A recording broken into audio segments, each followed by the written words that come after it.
Assalamualaikum warahmatullahi wabarakatuh.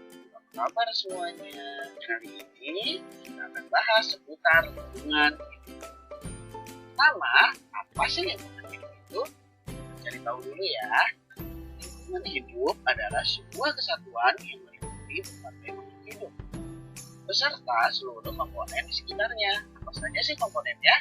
Komponennya antara lain komponen fisik, kimia, sosial, dan budaya, serta komponen-komponen yang lainnya. Lalu, mengapa lingkungan harus kita jaga? Memangnya apa manfaat lingkungan bagi kehidupan kita? Manfaat lingkungan bagi kehidupan kita itu diantaranya menyediakan sumber makanan dan obat-obatan, menyediakan oksigen untuk kita bernapas, lingkungan dapat dijadikan tempat pariwisata atau hiburan, lalu lingkungan dapat dijadikan tempat berlangsungnya pendidikan, penelitian, atau kegiatan bersosialisasi, dan kebutuhan hidup lainnya. Serta masih banyak lagi manfaat dari lingkungan bagi kehidupan kita. Oh, jadi begitu ya. Kalau lingkungan tidak kita jaga, akan bagaimana ya? Dampak dari lingkungan yang tak terjaga akan mengakibatkan lingkungan sekitar menjadi kotor dan tercemar, muncul berbagai penyakit, pariwisata kita menjadi terganggu, timbul berbagai bencana seperti banjir, longsor, dan sebagainya, kehidupan terganggu dan tidak berkualitas, dan masih banyak lagi. Kak, contoh dari masalah lingkungan di Indonesia ini apa aja sih? Dan apa penyebabnya? Masalah-masalah yang terjadi pada lingkungan sekitar kita dapat kita lihat loh. Apa saja sih masalah di lingkungan sekitar kita itu? Mari kita lihat bersama-sama. Oke, yang pertama adalah pencemaran, yaitu pencemaran air yang mengakibatkan banyaknya kuman pada sumber air kita yang kita gunakan loh. Lalu, adanya pencemaran atau sampah yang berserakan di sekitar kita, terutama di jalanan, yang membuat sampah menumpuk dan aromanya menjadi tidak sedap. Tak hanya itu, pencemaran lingkungan ini dapat mengakibatkan munculnya berbagai macam penyakit seperti diare, muntah-muntah, dan sebagainya, serta membuat lingkungan kita menjadi tidak bagus untuk dilihat. Setelah terjadinya pencemaran, ada lagi tanah longsor loh, yang sering terjadi di Indonesia. Tanah longsor ini terjadi pada ketinggian. Nah, kejadian tanah longsor itu sangat cepat loh, jadi harus berhati-hati ya untuk orang-orang yang tinggal di dataran tinggi. Selalu diperhatikan dan menjaga keselamatan. Setelah longsor, terjadi lagi banjir. Wah, sangat sering sekali ya Indonesia terjadi banjir, terutama di Jakarta loh. Nah, banjir ini sering terjadi karena curah hujan juga loh. Ketika curah hujan tinggi, maka banjir akan mungkin sangat terjadi.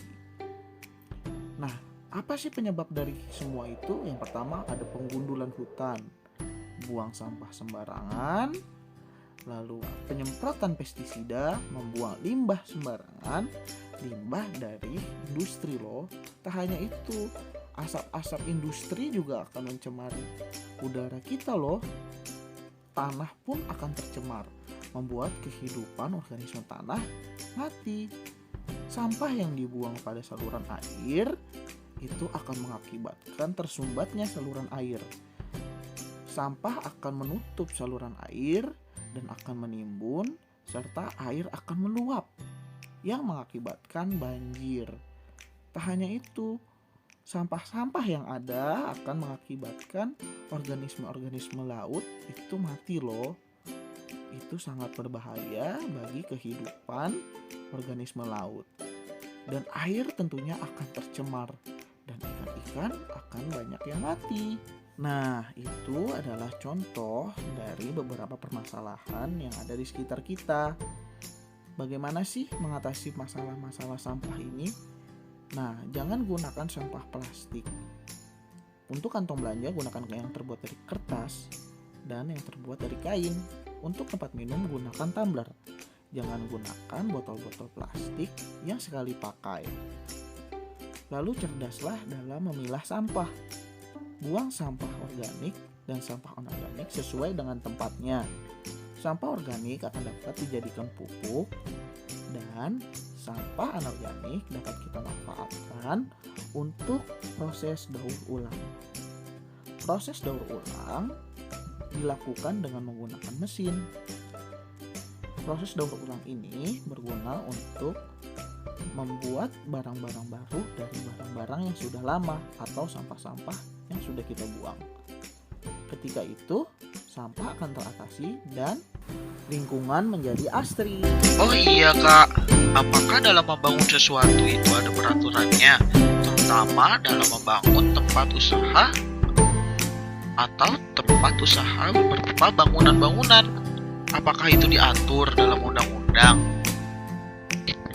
Tentu saja ada. Namanya adalah AMDAL. Apa sih AMDAL? AMDAL adalah kajian mengenai dampak besar dan penting untuk pengambilan keputusan suatu usaha dan atau kegiatan yang direncanakan pada lingkungan hidup yang diperlukan bagi proses pengambilan keputusan tentang penyelenggaraan usaha dan atau suatu kegiatan dengan tujuan untuk melakukan penjagaan rencana usaha atau kegiatan sehingga tidak akan memberikan dampak buruk bagi lingkungan hidup. Dasar hukum AMDAL di Indonesia ini yaitu Peraturan Pemerintah Nomor 27 Tahun 2012 tentang izin lingkungan hidup yang merupakan pengganti dari Peraturan Pemerintah Nomor 27 Tahun 1999 tentang AMDAL. AMDAL sendiri telah dilaksanakan di Indonesia sejak tahun 1982.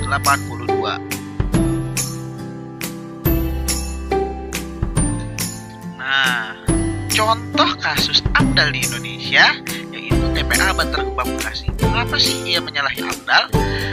Dengan adanya tempat pembuangan sampah di suatu daerah biasanya akan mempengaruhi kesehatan dan lingkungan bagi warga sekitarnya. Di samping itu, mempengaruhi atau merusak ekologi juga loh. Yang diantaranya adalah terjadinya pencemaran air, udara, serta tanah. Dan akibat dari pencemaran tersebut, warga sekitar mudah terserang penyakit. Yang kedua, sistem pengelolaan sampah yang digunakan sudah ketinggalan zaman. Salah satunya menggunakan landfill system, di mana sistem tersebut membutuhkan lahan yang luas untuk sampah-sampah tersebut. Di samping itu, pemerintah harus dapat membuat kebijakan baik internal maupun eksternal.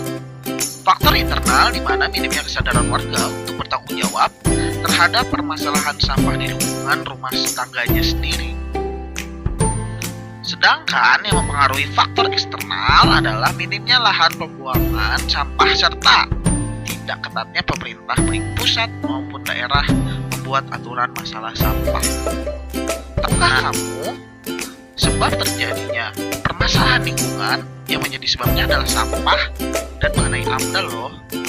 Sampah di Indonesia pada tahun 2019, KLHK mencatat jumlah timbunan sampah sebesar 67 juta ton lebih per tahunnya yang terdiri dari sampah organik dengan presentasi sebesar 57%, sampah plastik sebesar 15%, sampah kertas sebesar 11%, dan sampah lainnya sebesar 17%. Lalu di sini ada pembangunan berkelanjutan. Kita harus tahu dulu nih, apa yang dimaksud dengan pembangunan berkelanjutan. Pembangunan berkelanjutan menurut Emil Salim tahun 1990 bertujuan untuk meningkatkan kesejahteraan masyarakat, untuk memenuhi kebutuhan dan aspirasi manusia.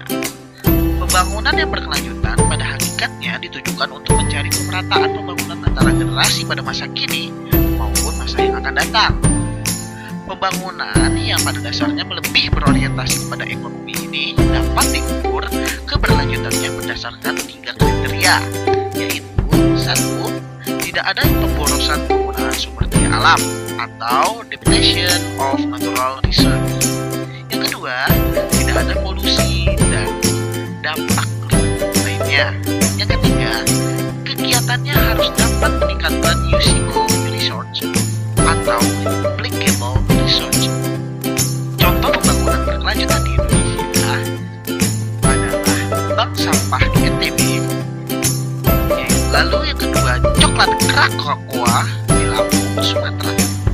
Dan yang lainnya seperti yang kita sadari adanya sekolah, rumah sakit, kantoran, dan pabrik merupakan contoh dari pembangunan berkelanjutan juga loh. Nah, jadi setelah kita simak secara bersama-sama bagaimana pentingnya lingkungan untuk kehidupan kita, mari kita sama-sama kita jaga lingkungan kita rawat dan kita lestarikan. Bukan hanya untuk kita, tapi untuk generasi yang akan datang. Jadilah orang yang aktif untuk menjaga dan merawat lingkungan. Jika tidak bisa merawat, maka jangan merusak. Ingat, kalau bukan kita, siapa lagi? Berpikirlah dahulu sebelum melakukan. Ya, terima kasih sudah menyimak. Jadi, Assalamualaikum warahmatullahi wabarakatuh. Tetap jaga lingkungan kita, tetap asri. Sampai jumpa.